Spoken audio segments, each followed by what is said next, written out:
20 नवंबर 1989 को मंगल की एक सुहानी सुबह थी।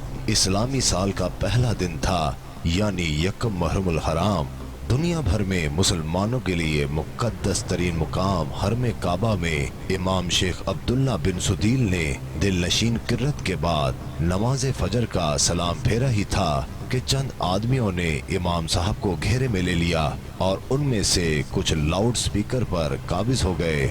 उस वक्त हरम शरीफ में हजारों के करीब नमाजी मौजूद थे। हरम शरीफ के इन हमला आवरों का सरगना 27 साला मोहम्मद बिन अब्दुल्ला कहतानी था, जिसने 4 साल तक मक्का यूनिवर्सिटी में इस्लामी कानून की तालीम हासिल की हुई थी। उसका दस्ते रास्त जहमान बिन सैफ अतीबा था। जहमान का ताल्लुक एक बदू कबीले से था और सऊदी अरब के मारूफ आलिम दीन अब्दुल अजीज बिन बाज की तालीमात से इंतहाई मुतासिर था। उसने अब्दुल अजीज बाज की कायम की हुई सल्फी जमात में शमूलियत इख्तियार की, जिसका मकसद सऊदी अरब में इस्लाम की असल शक्ल बरकरार रखना था। जहमान की शिद्दत पसंदी वक्त के साथ साथ बढ़ती चली गई थी, जिसके बायस 1978 में सऊदी हुकूमत ने कुछ साथियों समेत हिरासत में भी लिया था, मगर रिहाई मिलने के बाद अल अतीबी के ख्यालात में तब्दीली न आई और वो अपने साथियों के साथ मिलकर खाना काबा पर हमलावर हो गया। और 20 नवंबर 1979 का स्याह-तरीन दिन था जब हरम पाक पर हमला हुआ और उन लोगों ने 500 साथियों के साथ खाना काबा में दाखिल होकर वहां के दरवाजे बंद कर दिए और 1 लाख के करीब नमाजियों को यरगमाल बनाकर मस्जिद को अपने ज़ेरे इंतजाम ले लिया। उन लोगों ने बड़ी बारीक बीनी के साथ प्लानिंग करके जनाजों का बहरूप बनाकर चारपाइयों के जरिए असले की बड़ी मिकदार तहखानों में जमा कर ली। जब तमाम तैयारियां मुकम्मल हो गई तो अचानक हरम पाक के तमाम दरवाजे बंद कर दिए, अपने मुसल्लह अफराद खड़े कर दिए। फिर एक आदमी उठा, उसने अरबी में ऐलान किया कि मेहदी मौद, जिसका नाम मोहम्मद बिन अब्दुल्ला है, वो आ चुका है। उसके बाद नाम नहाद मेहदी ने भी माइक पर ऐलान किया कि मैं इस नई सदी का मेहदी हूँ, मेरे हाथ पर सब बैत करेंगे। उस गुमराह टोले ने मुकाम इब्राहिम के पास जाकर गोलियों के साए में लोगों को धमकाते हुए बैत शुरू करवा दी। ये कई सदियों के बाद पहला मौका था जब खाना काबा आम मुसलमानों के लिए बंद कर दिया गया था। हर तरफ से दरवाजे बंद कर दिए गए थे और किसी को भी बाहर से अंदर आने और अंदर से बाहर जाने की इजाजत न थी।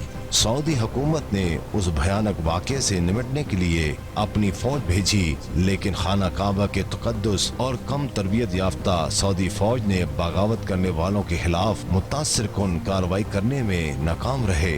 फिर सऊदी हुकूमत ने उस वक्त मुवासलाती निज़ाम बंद कर दिया ताकि इस वाक़े के बारे में खबर महदूद रहे, लेकिन वो उसमें भी मुकम्मल तौर पर कामयाब न हुए। ये खबर दुनिया भर में फैली कि इस वक्त खाना काबा पर दहशतगर्दों का कब्जा है तो मुसलमान आलम में गम गुस्से की लहर दौड़ गई। हर तरफ से ये पुरजोर मुतालबा किया जाने लगा कि इस मुतबरक और मुकद्दस मुकाम को दहशतगर्दों के नापाकी वजूद से पाक किया जाए। लेकिन सऊदी हुकूमत एक अजीब कशमकश में मुब्तला थी, क्योंकि बैतुल्लाह के करीब खून बहाने से भी वो कासिद थी।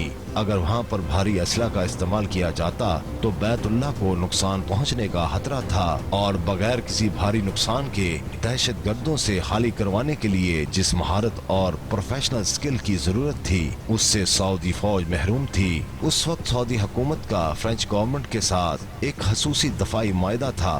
चुनाचे फ्रांसीसी कमांडोज ने सऊदी फौज को हंगामी तरबियत दी ताकि वो शिद्दत पसंदों का खात्मा कर सके, लेकिन चूंकि मक्का में गैर मुस्लिम अफराद का दाखिला ममनू है तो सऊदी अहलकार फ्रांसीसी कमांडोज को साथ नहीं ले जा सकते थे। चुनाचे निगाहे इंतहा पाक फौज पर पड़ी। सऊदी फरमारवा शाह खालिद ने 32 उलमा पर मुश्तमिल सुप्रीम काउंसिल का इजलास फौरी तौर पर तलब कर लिया और खाना काबा के दिफा के लिए पाकिस्तानी हुकूमत से राब्ता कर लिया और दरख्वास्त की कि पाकिस्तान बैतुल्लाह के दिफा के लिए इक़दामात करे। उस वक्त पाकिस्तान में जनरल ज़िया उल हक की हुकूमत थी। पाक फौज तो सऊदी हुकूमत के कहने से पहले ही बैतुल्लाह के तहफ़्फ़ुज़ के लिए तैयार बैठी थी। चुनाचे SSG के स्पेशल कमांडोज पर मुश्तमिल एक खसूसी दस्ता तरतीब दिया गया और उसे हरम पाक की पासबानी के लिए सऊदी अरब रवाना किया गया ताकि बैतुल्लाह को इन दहशतगर्दों से क्लियर करवाया जाए और 1 लाख के करीब लोग जो वहाँ यरगुमाल थे उन्हें आज़ादी दिलवाई जाए।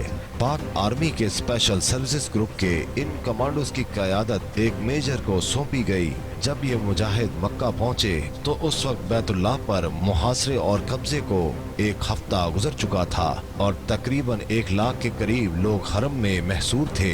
अगर इन दहशतगर्दों पर डायरेक्ट फायरिंग शुरू हो जाती तो न सिर्फ कीमती जानें ज़ाया होती बल्कि इनके साथ साथ बैतुल्लाह को भी नुकसान पहुंचता। लेकिन इनके साथ साथ वक्त भी इंतहाई तेजी के साथ गुजरता जा रहा था। कैमरास की मदद से सारे एरिया का जायजा लिया गया जहां दहशतगर्द दंदनाते फिर रहे थे और उन्होंने अपने मुसल्ला गार्ड हरम पाक के दरवाजे पर तैनात कर लिए हुए थे। SSG कमांडोज के दस्ते के उस लीडर के जहन में एक तरकीब आई। उसके बाद कमांडोज के उस लीडर ने अपना रुख सऊदी हुकाम की तरफ मोड़ा और उनसे दरख्वास्त की कि मस्जिद हराम के सहन में पानी छोड़ दिया जाए। तमाम लोग हैरान थे ये किस किस्म की प्लानिंग है कि दहशतगर्दों पे पानी के जरिए काबू पाया जाएगा। मेजर ने उस पर भी बस न की बल्कि सऊदी बादशाह से हेलीकॉप्टर के जरिए SSG कमांडोज को मस्जिद के सहन में उतारने की इजाजत तलब की। मगर काबा के करीब नो फ्लाई जोन है, कोई भी चीज काबा के ऊपर फ्लाई नहीं करती। मगर कुछ देर बाद शाह खालिद ने उसकी भी इजाजत दे दी। उसके बाद असल एक्शन शुरू हुआ। पाक फौज के कमांडोज को हेलीकॉप्टर के जरिए सहने काबा में उतारा जाने लगा। दूसरी तरफ उसी मेजर के हुक्म से पानी में करंट छोड़ दिया गया। उस मौसर कार्रवाई की वजह से दहशतगर्दों के शार्प शूटर्स गैर फाल और मफलूज हो गए और पाक फौज के स्नाइपर्स ने फजा ही से इन दहशतगर्दों को निशाना बनाना शुरू कर दिया। और इतनी देर में जब पाकिस्तानी फौज के SSG कमांडोज सहने हरम में उतर गए तो उन्होंने नीचे जाके दहशतगर्दों को काबू कर लिया। पाक फौज के इन शेरों ने इस मेजर की क़यादत में तमाम दहशतगर्दों पे काबू पा लिया और तमाम कैदियों को रिहाई दिलवाई। और मोहम्मद बिन अब्दुल्ला कादहानी जिसने इमाम मेहदी होने का दावा किया था वो इस ऑपरेशन के दौरान ही हलाक हो गया। यूं इस मेजर की जहानत और पाक फौज के जवानों की दिलेरी की वजह से कम नुकसान में बैतुल्लाह को आजाद करवा लिया गया। उन कमांडोज की क़यादत करने वाले मेजर का नाम परवेज मुशर्रफ था जो बाद में पाकिस्तान का आर्मी चीफ भी बना। मेजर परवेज मुशर्रफ और पाक फौज की जहानत और दिलेरी की वजह से पाक फौज का मर्तबा और मुकाम दुनिया भर में बुलंद हुआ। दुश्मनान इस्लाम खसूसन इसराइल और अमेरिका को ये वाज़ेह पैगाम चला गया कि अगर बैतुल्लाह की तरफ रुख किया तो आपका मुकाबला सिर्फ सऊदी हुकूमत से नहीं बल्कि पाक फौज से होगा। ये उसी वाक़े की बदौलत है कि सऊदी हुकूमत जनरल ज़ियाउल हक और परवेज मुशर्रफ की इज्जत करते रहे। जब भी ये दोनों हजरात सऊदी अरब का दौरा करते तो उन्हें खसूसी